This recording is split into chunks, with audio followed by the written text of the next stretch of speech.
আচ্ছা বন্ধুরা, তোমরা বলো তোমাকে এর আগেও 1 বছর আগেকার একবার আমার প্রোফাইল থেকে একটু চেক করে এসো যে 1 বছর আগেও কিন্তু আমি বিয়ে বিয়ে করে ভিডিও বানিয়েছিলাম, আবার লালবাবু লালবাবু করে কেঁদেও ছিলাম, যেমনভাবে আমি লালবাবুকে স্মরণ করে ডাকি। তারপরে লাইভও করেছিলাম এই বিয়ে নিয়ে, লাইভেও কিন্তু কান্নাকাটি করেছিলাম। তোমরা একটিবার আমার প্রোফাইল থেকে ঘুরে আসতে পারবে যদি চাও। 1 বছর আগেকার তা আজকে হঠাৎ করে একটা ভিডিও নিয়ে প্রচুর প্রচুর ট্রোল হচ্ছে এই ভিডিওটা নিয়ে, যে ভিডিওটাতে আমার বোনের হাজবেন্ড, আমার মেয়ে, আমি স্টেশনে গেছিলাম বোনকে আগিয়ে দেওয়ার জন্য, ট্রেনে তুলাতে। এক কথায় উনি এসেছিলেন, আমার বোন এসেছিল ডাক্তার দেখাতে আমাদের বেলডাঙ্গাতে। তারপর যাই হোক, ওইখানে নীলবাবু উপস্থিত ছিলেন, আর ওই নীলবাবুর সঙ্গেই কিন্তু আমার বিয়ে যোগাযোগ চলছিল।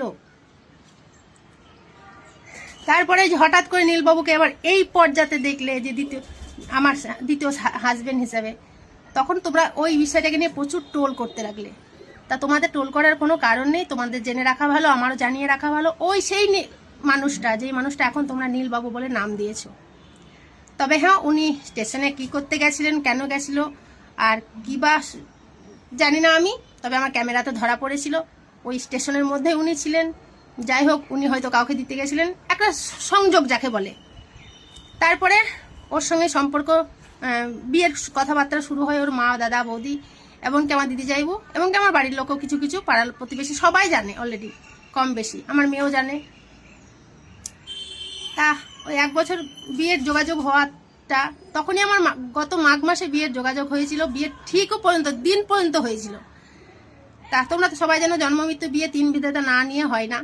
তা তখন হয়তো বিয়ের ডেট হয়ে যাওয়া পরেও কিন্তু আমার বাধা হয়ে যাক কিংবা ওদের বাধা হয়ে যাক, যাই হোক বিয়েটা ক্যান্সেল হয়ে যায়। ক্যান্সেল মানে আপাতত বন্ধ হয়ে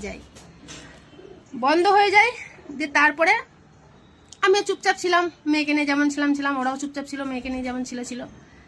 তারপরে ওদের আবার কি হলো কি জানি, যে বিয়েটা দেওয়া যাক। তারপরে ওরা আমাকে ফোন করলো, ফোন করার পর আমার দিদি জাইবুর সঙ্গে যোগাযোগ করলো। তখন আমি বললাম ঠিক আছে, মেয়েকে করি।